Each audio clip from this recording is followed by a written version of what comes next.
بسم اللہ الرحمن الرحیم۔ السلام علیکم۔ سلیس اردو کا ایک اور سبق لے کے آپ کی خدمت میں حاضر ہوں۔ سب سے بڑا اسلامی شاعر ڈاکٹر علامہ محمد اقبال کا لکھا ہوا، علامہ محمد اقبال جو ہے اس کے متعلق ہے، اور اس کے جو مصنف ہیں، مؤلف ہیں، سلیم عبداللہ ہیں۔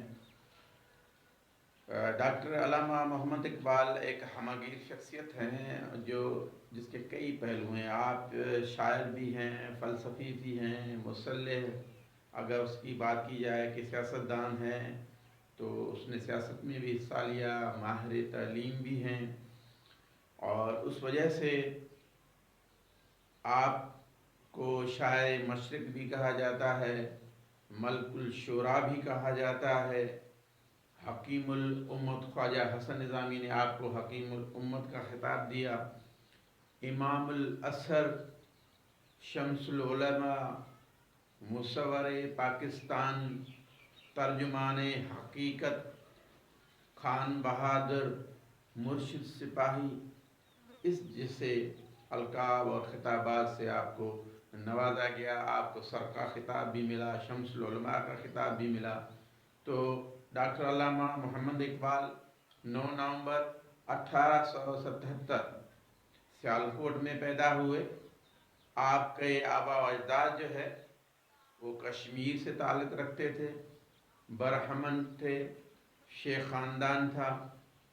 آپ کے والد کا نام شیخ نور محمد، والدہ کا نام امام بی بی تھا۔ شیخ نور محمد کو ان پڑھ فلسفی بھی کہا جاتا ہے۔ ڈاکٹر علامہ محمد اقبال 9 نومبر 1877 عیسوی میں سیالکوٹ میں پیدا ہوئے، اور ابتدائی تعلیم آپ نے سیالکوٹ میں ہی حاصل کی۔ آپ کے عربی اور فارسی کے استاد سید میر حسن تھے۔ آپ میر حسن کی بہت عزت کیا کرتے تھے۔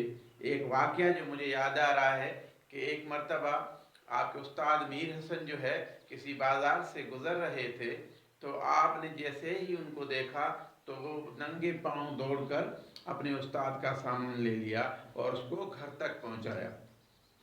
اور ایک مرتبہ جب آپ کو خطاب سے نوازا جا رہا تھا تو آپ نے کہا کہ یہ خطاب جو ہے میرے استاد کو دے۔ اس نے کہا کہ اس کا کوئی کارنامہ، اس نے کہا کہ اس کا کارنامہ میں ڈاکٹر علامہ اقبال ہوں۔ تو یہ استاد کی عظمت تھی، یا اس طرح ان سے اپنے اساتذہ سے فیض حاصل کیا تو ان کا ادب و احترام کیا کرتے تھے۔ اس کے بعد آپ جو ہے مری کالج سے ایف اے کیا۔ ایف اے کرنے کے بعد 1897 میں آپ نے گریجویشن کیا۔ 1899 میں آپ نے ایم اے فلسفہ میں کیا، اور ایم اے کرنے کے بعد آپ نے جو ایم اے کی تعلیم ہے، خاص طور پر جب آپ متاثر ہوئے تو پروفیسر آرنلڈ تھے جو فلسفے کے ان کے استاد تھے، اور پروفیسر آرنلڈ کی وجہ سے آپ نے فلسفے میں مقام حاصل کیا۔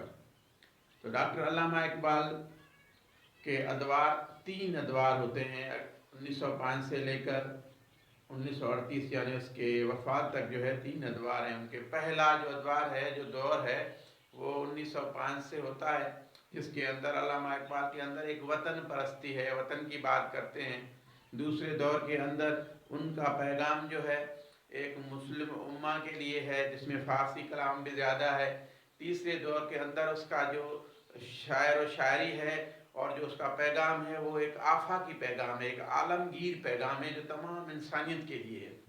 ڈاکٹر علامہ اقبال کے جو کلام ہیں ان کے اندر بانگ درا، بال جبریل، ضرب عجم، ضرب کلیم، پیام مشرق اور ارمغان حجاز جیسے جو ہے آپ نے، جس میں اردو اور فارسی کلام بھی تحریر کیا، اور آپ اردو، انگریزی، عربی، فارسی اور جرمن زبان بھی اس پر بھی عبور اور دسترس رکھتے تھے۔ یہ آپ کی قابلیت تھی۔ اس طرح آپ 1905 سے لے کر 1908 تک جو ہے انگلستان جاتے ہیں، پھر جرمنی جاتے ہیں، علم کی پیاس نہیں بجھتی تو پھر پی ایچ ڈی کر جاتے ہیں ایرانی فلسفے پر، مابعد الطبیعیات پر۔ تو اس طرح جو ہے علامہ اقبال جو ہے اپنی علمی قابلیت کی بنا پر جو ہے عالم یا علامہ کہلاتے ہیں۔ ڈاکٹر علامہ اقبال نے سیاست میں بھی حصہ لیا۔ الہ آباد کا جلسہ 1930 کے اندر، جس میں پاکستان کے لیے قرارداد پاکستان، تو اس کے اندر بھی علامہ اقبال کا جو ہے بہت ہی اہم رول ہے۔ انجمن حمایت اسلام کے 1934 میں صدر بنے، اور اس طرح جو ہے ڈاکٹر علامہ اقبال کو مشہور شاعر گوئٹے نے خراج تحسین پیش کیا ہے اور حکیم حیات کا خطاب دیا ہے۔ تو ڈاکٹر علامہ اقبال ایسی شخصیت ہے جس کے لیے کئی لیکچرز چاہیے، جس کے ایک ایک پہلو کو اجاگر کرنے کے لیے جو ہے کئی گھنٹے درکار ہوتے ہیں۔ تو یہاں جو ہے ڈاکٹر علامہ اقبال کے چند اشعار جو ہے آپ کے خدمت میں پیش کرتا ہوں، اور اس کے بعد جو ہے آج کا جو سبق ہے سب سے بڑا اسلامی شاعر جو سلیس اردو کے اندر شامل کیا گیا ہے اس کے متعلق پڑھیں گے۔ دیار عشق میں اپنا مقام پیدا کر، دیار عشق میں اپنا مقام پیدا کر، نیا زمانہ نئے صبح شام پیدا کر۔ اسی طرح جدت پسندی کو دیکھا جائے تو ستاروں سے آگے جہاں اور بھی ہیں، ابھی عشق کے امتحان اور بھی ہیں۔ واقعہ کربلا سے لے کر اہل بیت کی محبت، یہ تمام معاملات ایسے ہیں جس کے اندر ہر موضوع پر جو ہے آپ نے قلم اٹھایا۔ صدقہ خلیل بھی عشق، صبر حسین بھی عشق، معرکہ وجود میں بدر و حنین بھی عشق۔ جب مرد کامل کی بات کرتے ہیں تو یا تصور شاہین کی بات کرتے ہیں تو نہیں تیرا نشیمن قصر سلطانی کے گنبد پر، تو شاہی ہے بسیرا کر پہاڑوں کی چٹانوں میں۔ علامہ اقبال کی بے شمار ایسی نظمیں جس کے اندر ہر ایک چیز جو ہے ایک گہرائی، سمندر جیسی گہرائی رکھتی ہے۔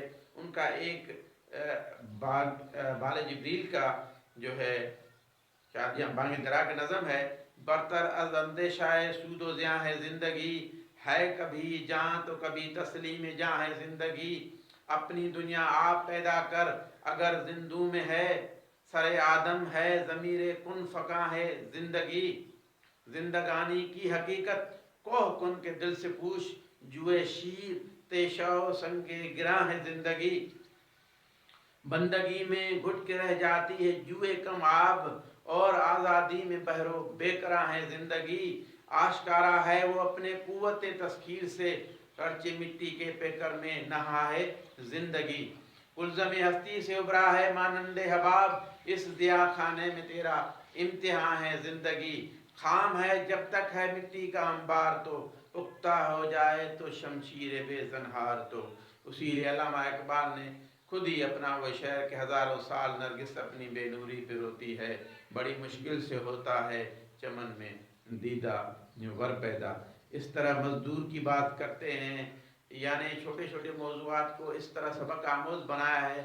یہ جو صفت ہے تمام شعراء میں نہیں ہوتی، ڈاکٹر علامہ اقبال، اسی لیے علامہ اقبال کے کلام کو دنیا کے مختلف زبانوں کے اندر ٹرانسلیٹ کیا گیا ہے۔ سب سے پہلے ڈاکٹر نکلسن نے آپ کے کلام کو انگریزی زبان میں ٹرانسلیٹ کیا۔ اس طرح جرمن اور بہت ساری زبانوں کے اندر علامہ اقبال کو جو ہے وہ ٹرانسلیٹ یا ترجمہ کیا گیا ہے، اور اس کو اس کے علاقوں کے اندر یا اس ممالک کے اندر جو ہے پڑھایا بھی جاتا ہے۔ تو ڈاکٹر علامہ اقبال کے جو سبق ہے سب سے بڑا اسلامی شاعر، تو اس اسلامی شاعر کے حساب سے میں آپ بتاؤں، وہ تو دنیا کے اندر بے شمار شاعر ہیں، لیکن یہاں جو ہے برِ صغیر کے اندر جس کو شاعر مشرق کہا جاتا ہے، ڈاکٹر علامہ اقبال ایسے شاعر ہیں جس نے اس وقت اپنے شاعری کے ذریعے برِ صغیر کے قوم کو بیدار کیا۔ دل بیدار فاروقی دل بیدار قراری، وسادم کے حق میں ہے دل کی بیداری، دل بیدار پیدا کر دل خوابیدہ ہے جب تک، نہ تیری ضرب ہے کاری نہ میری ضرب ہے کاری۔ یہ علامہ اقبال ہی تھے جنہوں نے مسلمان ہند کو سجاگ کیا، بیدار کیا، ان کو سوئی ہوئی نیند سے بیدار کیا اور ان کو حقیقی پیغام سنایا۔ وہ پیغام جو اللہ کا پیغام ہے، جو اللہ کے رسول کا پیغام ہے، اس کے اندر آپ نے بتایا کہ اگر اے مسلمان آپ چاہتے ہیں کہ زندگی کے اندر کامیابی حاصل کرنا چاہتے ہیں تو اسی پیغام کو ساتھ لیں جو پیغام اللہ تعالیٰ نے دیا ہے اور اس پیغام کو نبی کریم صلی اللہ علیہ وسلم نے پہنچایا ہے۔ ہم مسلمان قوم تمام امتوں سے بہتر قوم ہیں، جس طرح ہمارے نبی صلی اللہ علیہ وآلہ وسلم تمام انبیاء کے اندر جو ہے تمام انبیاء سے بالاتر ان کے سردار ہیں، اسی طرح جو مسلم قوم ہے وہ دنیا کی عظیم قوم ہے۔ لیکن ہمیں علامہ اقبال یہ بھی درس دیتا ہے کہ اگر یہ سبق حاصل کرنا ہے تو اس وقت قرآن ایک واحد ذریعہ ہے، اس کو ہاتھ میں لیں، اللہ تعالیٰ کے کلام کو پڑھیں تاکہ ہم زندگی اور آخرت کو سنوار سکیں۔ اسی طرح علامہ اقبال کا اسی سبق میں اسلام کا سب سے بڑا اسلامی شاعر کے اندر ایک لڑکپن کا ایک بچپن کا واقعہ بتایا ہے۔ واقعہ اس طرح ہے کہ کہہ رہا ہے کہ جب میں چھوٹا تھا تو ایک فقیر جو ہے دروازے پر کھڑا بھیک مانگ رہا تھا۔ جب میں نے بضد اس کو اصرار کیا اور کہا کہ چلے جاؤ تو اس کو میں نے ایک چھڑی سے اس چھڑی کے نوک سے ہٹایا۔ عین اس وقت اتفاق سے میرے والد صاحب بھی آ گئے۔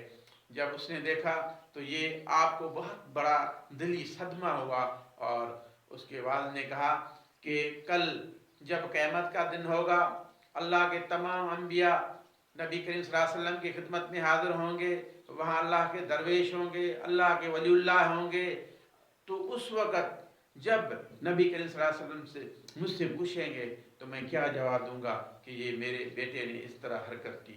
تو اس وقت علامہ اقبال کہتا ہے کہ مجھے بہت جو ہے شرمساری محسوس ہوئی اور اس دن سے جو ہے میں نے توبہ کر لی۔ اسی طرح علامہ اقبال نے کہا کہ میرے والد نے مجھے یہ سمجھایا کہ بیٹا جب قرآن پڑھو تو گویا اس طرح پڑھے کہ یہ کتاب تمہارے لیے ہے اور تم اس سے سبق حاصل کرو اور گویا اللہ تعالیٰ تم سے کلام کر رہا ہے۔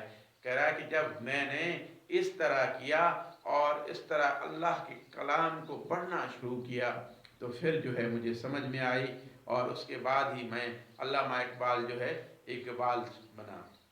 تو اس سبق کے اندر ڈاکٹر علامہ اقبال ہمیں یہ سمجھاتے ہیں کہ وہ طالب علم جو چاہتے ہیں کہ زندگی کے اندر یا پورے انسان جو زندگی کے اندر اگر چاہتے ہیں کہ اس کی زندگی کامیاب ہو تو اللہ کے بتائے ہوئے اللہ کے بتائے ہوئے نبی صلی اللہ علیہ وسلم کے بتائے ہوئے جو اصول ہیں جو اللہ تعالیٰ نے بتائے ہیں کہ کس طرح زندگی بسر کرنی ہے، ان تمام چیزوں کا جو ہے وہ ہمارے پاس کلام اللہ کا کلام موجود ہے۔ اس کو پڑھیں، اس پر غور کریں، اس کو غور و فکر کریں اور غور و فکر کرنے کے بعد دین کا جو بتایا ہوا راستہ ہے اس پر چلیں گے تو زندگی میں کامیاب ہو جائیں گے۔ وہی راستہ جو اللہ تعالیٰ کو پسند ہے، اللہ کے حبیب حضرت محمد مصطفیٰ صلی اللہ علیہ وسلم کو پسند ہے۔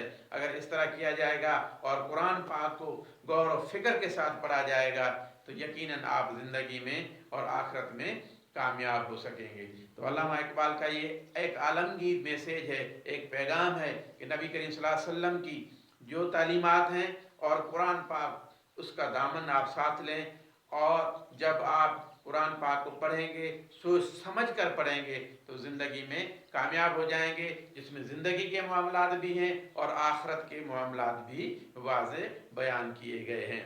تو یہ مختصر سا جو ہے ڈاکٹر علامہ محمد اقبال کا جو ہے خلاصہ ہے۔ ایک مرتبہ بورڈ پہ میں نے اس کو تحریر کیا ہوا ہے، میں آپ کو دوبارہ ریوائز کر دیتا ہوں کہ ڈاکٹر علامہ اقبال 9 نومبر 1877 عیسوی میں سیالکوٹ میں پیدا ہوئے اور 21 اپریل 1938 میں لاہور میں بادشاہ مسجد کے قریب آپ نے وفات پائی۔ آپ ایک ہماگیر شخصیت تھے اور آپ کے جو کلام ہے اس کے اندر اسرار خودی، بانگ درا، بال جبریل ہیں، ضرب عجم، پیام مشرق، جاوید نامہ، ضرب کلیم، علم الاقتصاد، رموز بے خودی، علم گانے حجاز وغیرہ شامل ہے۔ تو اس سبق کے اندر جتنے نئے الفاظ شامل کیے گئے ہیں اس نئے الفاظ کو آپ بھی نوٹ کر لیں، میں آپ کو بتاتا ہوں۔ پہلا لفظ ہے بیدار کرنا۔ بیدار کی معنی ہے جگانا، کسی چیز کو سجا کرنا۔ جو مسلمان سوئے ہوئے تھے، خواب دیدہ تھے، جو اس کو سجا کیا۔ مطالعہ کرنا، مشاہدہ کرنا یا پڑھنا۔